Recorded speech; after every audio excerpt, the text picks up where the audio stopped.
My fellow Americans, I'm speaking to you tonight from the Oval Office. Before I begin, let me speak to important news from earlier today. After 8 months of nonstop negotiation, by my administration, a ceasefire and a hostage deal has been reached by Israel and Hamas, the elements of which I laid out in great detail in May of this year.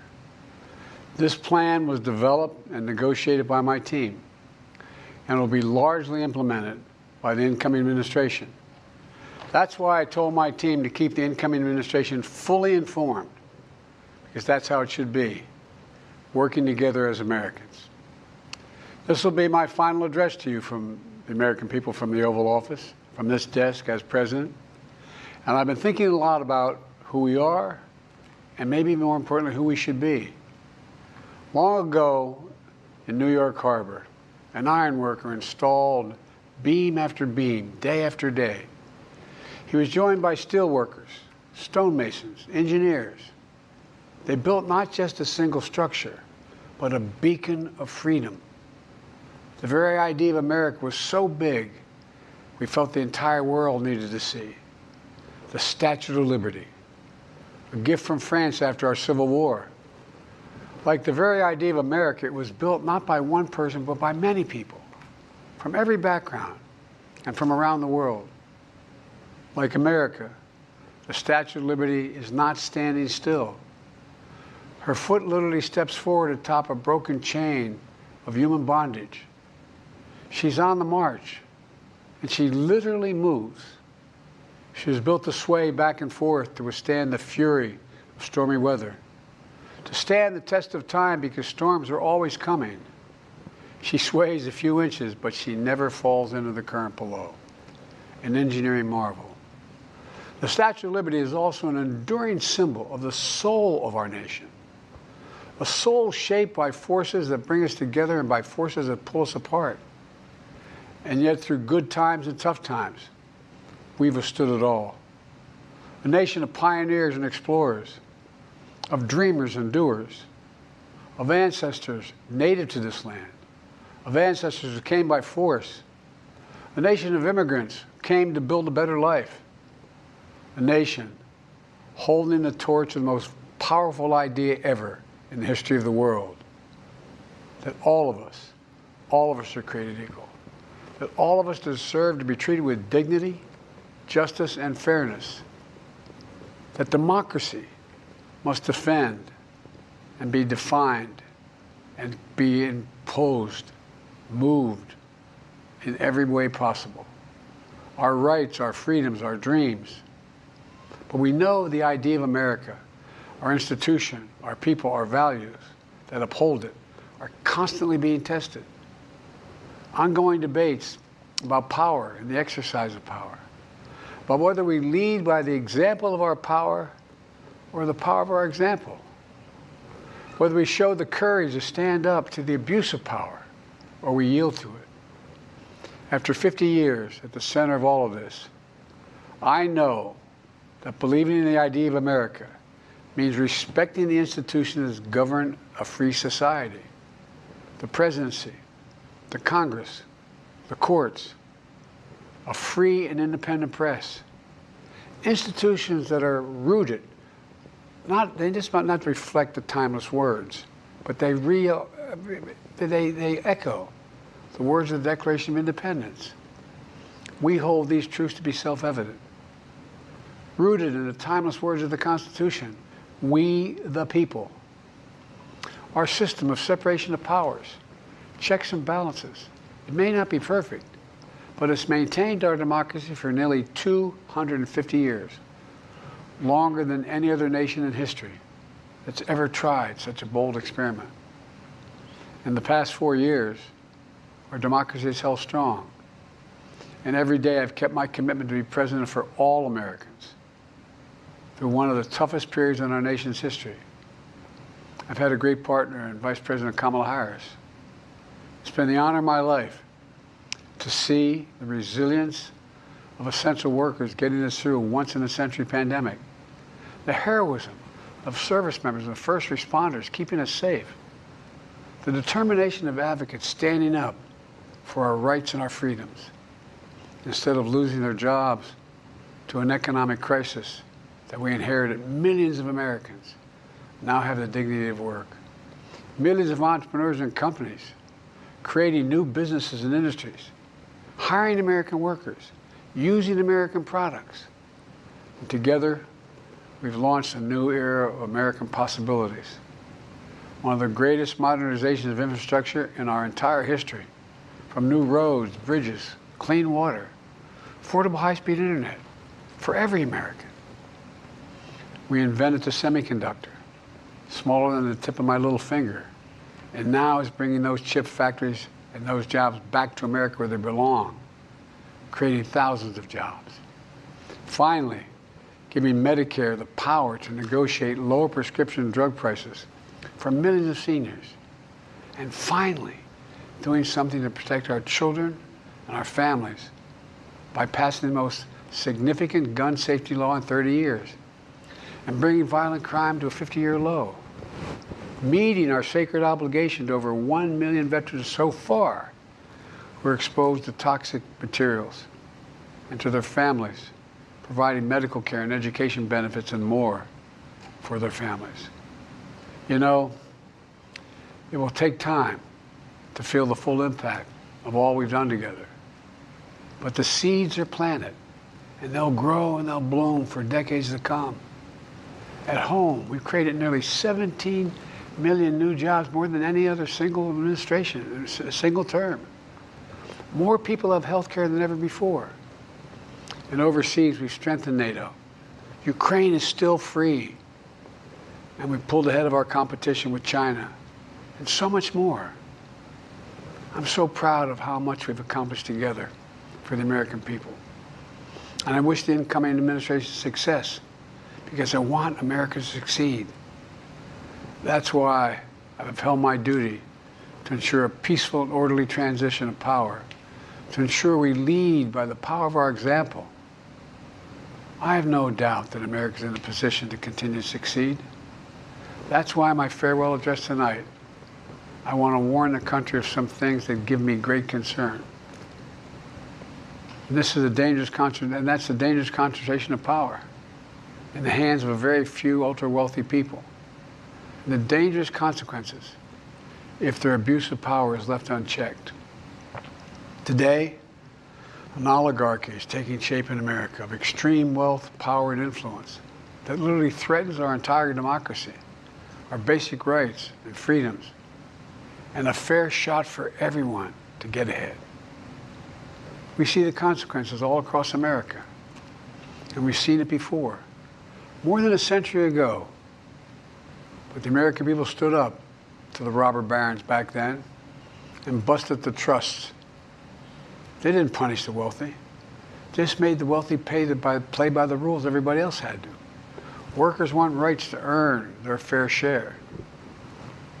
You know, they were dealt into the deal, and it helped put us on a path to building the largest middle class, the most prosperous century any nation in the world has ever seen. And we've got to do that again. In the last 4 years, that is exactly what we've done. People should be able to make as much as they can, but play by the same rules. Pay their fair share of taxes. So much is at stake. Right now, the existential threat of climate change has never been clearer. Just look across the country, from California to North Carolina. That's why I signed the most significant climate and clean energy law ever in the history of the world, and the rest of the world is trying to model it now. It's working, creating jobs and industries of the future. Now, we've proven we don't have to choose between protecting the environment and growing the economy. We're doing both. The powerful forces want to wield their unchecked influence to eliminate the steps we've taken to tackle the climate crisis, to serve their own interest for power and profit. We must not be bullied into sacrificing the future of our children and our grandchildren. We must keep pushing forward and push faster. There's no time to waste. It's also clear that American leadership in technology is an unparalleled source of innovation. that can transform lives. We see the same dangers of the concentration of technology, power, and wealth. You know, his farewell address, President Eisenhower spoke of the dangers of the military-industrial complex. He warned us then about, and I quote, the potential for the disastrous rise of misplaced power, end of quote. 6 decades later, I'm equally concerned about the potential rise of a tech-industrial complex that could pose real dangers for our country as well. Americans are being buried under an avalanche of misinformation and disinformation, enabling the abuse of power. The free press is crumbling. Editors are disappearing. Social media is giving up on fact-checking. The truth is smothered by lies told for power and for profit. We must hold the social platforms accountable to protect our children, our families, and our very democracy from the abuse of power. Meanwhile, artificial intelligence is the most consequential technology of our time, perhaps of all time. Nothing offers more profound possibilities and risks for our economy and our security, our society, for humanity. Artificial intelligence even has the potential to help us answer my call to end cancer as we know it. But unless safeguards are in place, AI could spawn new threats to our rights, our way of life, to our privacy, how we work, and how we protect our nation. We must make sure AI is safe and trustworthy and good for all humankind. In the age of AI, it's more important than ever that the people must govern. And as the land of liberty, America, not China, must lead the world in the development of AI. You know, in the years ahead, it's going to be up to the president, the presidency, the Congress, the courts, the free press, and the American people to confront these powerful forces. We must reform the tax code, not by giving the biggest tax cuts to billionaires, but by making them begin to pay their fair share. We need to get dark money. That's that hidden funding behind too many campaigns contributions. We need to get it out of our politics. We need to enact an 18-year time limit, time and term, for the strongest ethics reforms for our Supreme Court. We need to ban members of Congress from trading stock while they're in the Congress. We need to amend the Constitution to make clear that no president is immune from crimes that he or she commits while in office.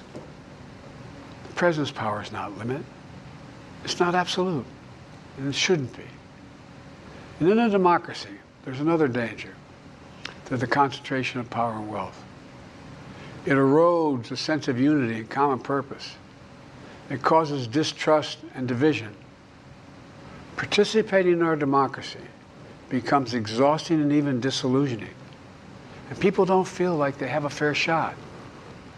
We have to stay engaged in the process. I know it's frustrating. A fair shot is what makes America, America. Everyone's entitled to a fair shot. Not a guarantee, but just a fair shot. An even playing field. Going as far as your hard work and talent can take you. We can never lose that essential truth, remain who we are. I've always believed, and I've told other world leaders, America can be defined by one word: possibilities. Only in America do we believe anything is possible. Like a kid with a stutter from modest beginnings in Scranton, Pennsylvania, and Claremont, Delaware, sitting behind this desk in the Oval Office as President of the United States. That's the magic of America. It's all around us. Upstairs in the residence of the White House, I've walked by a painting of the Statue of Liberty I don't know how many times.